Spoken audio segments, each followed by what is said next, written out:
Candace Owens screams at Jasmine Crockett on stage. Jasmine's calm reply stuns the crowd. The auditorium was buzzing with restless energy. 1,000 people had gathered for what was billed as an honest conversation about America. On one side of the stage stood Candace Owens, sharp-tongued and quick to provoke.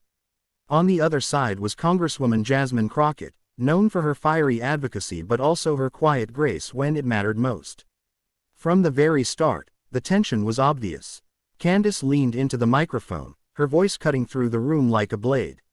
"You," she shouted, pointing at Jasmine, "or what's wrong with America? You preach about justice, but all you do is divide. People like you, people who play the victim, are holding us back." Gasps rippled through the audience. Some clapped, others booed. The room was on edge, waiting for a fight. But Jasmine didn't raise her voice.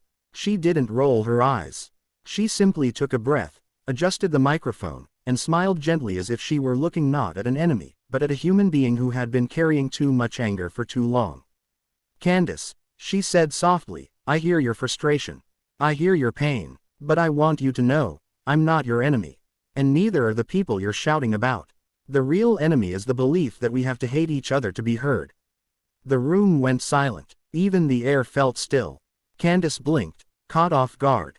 Her script was built for battle, not compassion. She tried again, louder this time. "You don't get it. You're making excuses for failure. But Jasmine raised her hand gently, not to silence her, but to offer peace. "Candace," she said, her voice steady, "have you ever wondered why so many people fight so hard for fairness? It's not because they want pity. It's because they want their children to have the same shot as yours. It's because deep down, every parent, every worker, every dreamer wants the same thing: dignity, hope, a chance to breathe without fear." The words sank in. People in the audience leaned forward, some wiping their eyes. A young girl in the front row whispered to her mother, "She sounds like she's talking about us." And then, something unexpected happened. Candace, who had stormed onto that stage armored with anger, faltered. Her voice trembled. She looked out at the crowd, then back at Jasmine, and for the first time that evening, she didn't seem like a fighter. She seemed human. "You really believe that?" she asked quietly. Jasmine nodded. "I don't just believe it. I live it, every day. And I think, deep down, you do too. You wouldn't be here fighting this hard if you didn't care about America. We may see the world differently, but what if instead of shouting at each other, we tried to listen? What if we built bridges instead of walls?" The audience erupted. Not in chaos this time, but in applause. Loud, thunderous, emotional applause. Some stood to their feet, clapping until their hands stung. Candace lowered her gaze, her face unreadable. For the first time, she didn't have a quick comeback. She just stood there, silent, as if Jasmine's calm truth had cracked something open inside her. And Jasmine, she didn't gloat, she didn't smirk, she simply stepped closer, offered her hand, and said, "We don't have to agree to be kind." The crowd went wild, cameras flashed, but for a brief, shining moment, politics, anger, and division melted away. All that remained was the quiet power of compassion in the face of fury. Later that night, clips of the exchange went viral around the world. Some called it a clapback, others called it a masterclass in grace. But those who were there knew better. It wasn't about winning. It was about reminding everyone, whether in America, the UK, Canada, or anywhere else, that sometimes the bravest thing you can do in the face of hate is to answer with humanity. And that night, Jasmine Crockett proved that calm does not mean weak, and kindness can be the most powerful reply of all. The message was clear: anger shouts, but compassion echoes. And when given a chance, it has the power to heal far beyond the walls of any stage. Would you like me to format this into a spoken narration script style, with pacing cues, pauses, and emphasis so it flows naturally for a 10 to 12 minute? The next morning, headlines spread across every major outlet. Candace Owens silenced, not by force, but by kindness.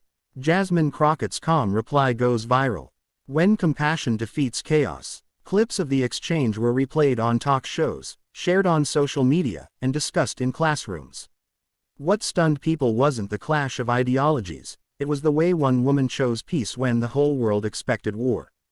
At first, Candace remained quiet. Commentators speculated. Some said she was embarrassed. Others said she was plotting her revenge. But those who watched her closely noticed something else, something subtle. Her tone on later interviews had softened, just a little. She paused longer before answering questions. She even smiled differently. Less like armor, more like someone carrying a heavy truth. And as for Jasmine, she didn't boast. She didn't ride the wave of viral fame. Instead, she returned home to her district, meeting with families, hugging children, sitting in church pews, listening to elders. She kept doing what she had always done, serving, quietly, consistently. One evening, weeks later, at a small town event in Texas, Jasmine was greeting a line of people when she noticed a familiar figure in the back of the hall. It was Candace. No cameras, no stage, just her. She looked nervous, almost out of place, clutching a folded piece of paper in her hand. When it was her turn, she stepped forward and whispered, "Do you have a minute?" Jasmine smiled warmly. Of course. They walked to a quiet corner. Candace handed her the paper. It was a handwritten letter. Her voice wavered as she explained. "I wanted to say thank you. That night on stage, I was ready to tear you apart. But instead, you treated me with respect when I gave you none. It shook me. I don't agree with you on everything, probably not even half. But I realized I don't have to hate you to have my say." That's new for me. For once, Candace Owens wasn't the fighter. She was simply a woman who had been changed by an unexpected act of grace. Jasmine placed her hand gently on hers and replied, "Candace, that's all I ever hoped for. Not to change your mind, but to open your heart. We can fight for our beliefs without destroying each other." The two women stood in silence for a moment, their differences still vast, but their humanity undeniable. And though no cameras captured that private exchange, its impact rippled quietly. Because what had started as a clash on a stage had become something far greater, a reminder that even in a world addicted to shouting, listening still has the power to transform. The lesson: sometimes the greatest victory isn't in winning an argument, it's in choosing compassion when no one expects it. That single choice can turn enemies into people, and strangers into neighbors. And on that stage, and in that quiet Texas hall afterward, Jasmine Crockett showed the world that calm doesn't mean weak, and kindness isn't passive. It's powerful, it's disruptive, it's unforgettable, because anger burns fast, but compassion endures. News of their quiet meeting eventually leaked, not through reporters, but through ordinary people. A church member who had been there, a schoolteacher who saw them leave together, a young boy who overheard his grandmother whisper, "They talked like sisters, not enemies." The story spread in whispers, then in posts, then in headlines. But this time, the narrative was different. It wasn't about a fight. It wasn't about a gotcha moment. It was about something rare. Two women, fierce in their convictions, choosing respect over rage. High school debate teams began replaying the video of their first clash, not for the drama, but for the lesson. What happens when you don't take the bait? Professors in Canada assigned essays on the power of listening. A podcast in London dedicated an entire episode to what they called the Crockett Principle. And in community centers across America, people who rarely agreed on anything started sitting down together. Because if Candace Owens and Jasmine Crockett could share a moment of peace, maybe, just maybe, the rest of us could too. But here's the twist no one saw coming. Candace herself began to change. Not overnight, but gradually. She started asking more questions instead of making declarations. She began attending community events where people disagreed with her, not to argue, but to hear them out. In one interview, she even admitted, with a half smile, "That night with Jasmine, it stuck with me. She showed me a strength I wasn't expecting." For Jasmine, the impact was just as profound. People called her the woman who silenced with kindness. But she corrected them. "I didn't silence anyone," she said. "I listened. And sometimes, listening speaks louder than shouting." The emotional climax came months later at a town hall in Georgia. By pure coincidence, Candace and Jasmine were both invited to speak on the same stage again. The audience braced for fireworks. Candace walked up first. The crowd waited for her trademark fire. Instead, she paused, took a deep breath, and said, "Before I start, I owe someone on this stage a thank you. Every head turned toward Jasmine. She didn't fight me with anger. She didn't try to humiliate me. She showed me dignity when I gave her none. And that night, Candace's voice cracked just slightly, that night changed me more than I want to admit. The room froze in disbelief. Then, slowly, applause built, soft at first, then thunderous.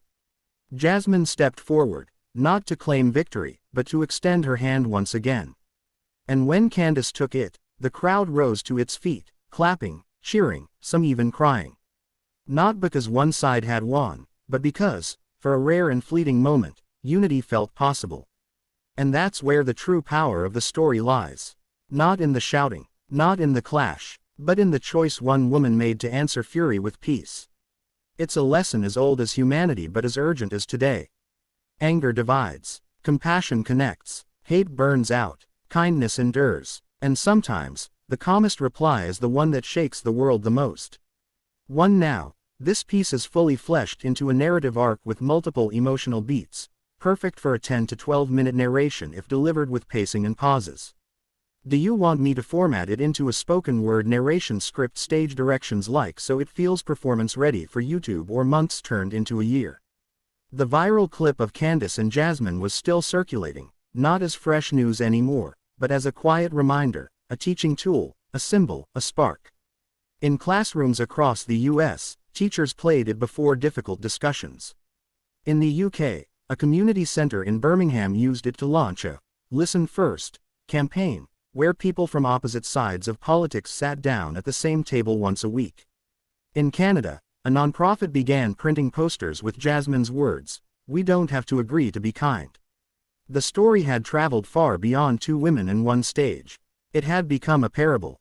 And yet, both women carried it differently. Candace admitted in an interview with a Toronto radio host, "You know, I still disagree with Jasmine on a lot of things. But I realized, disagreement isn't the same as disrespect. She taught me that, and I've been trying, just trying, to live that way." Jasmine, when asked about it months later, smiled gently and said, "It wasn't about winning. It was about showing another way. Sometimes calm is louder than chaos."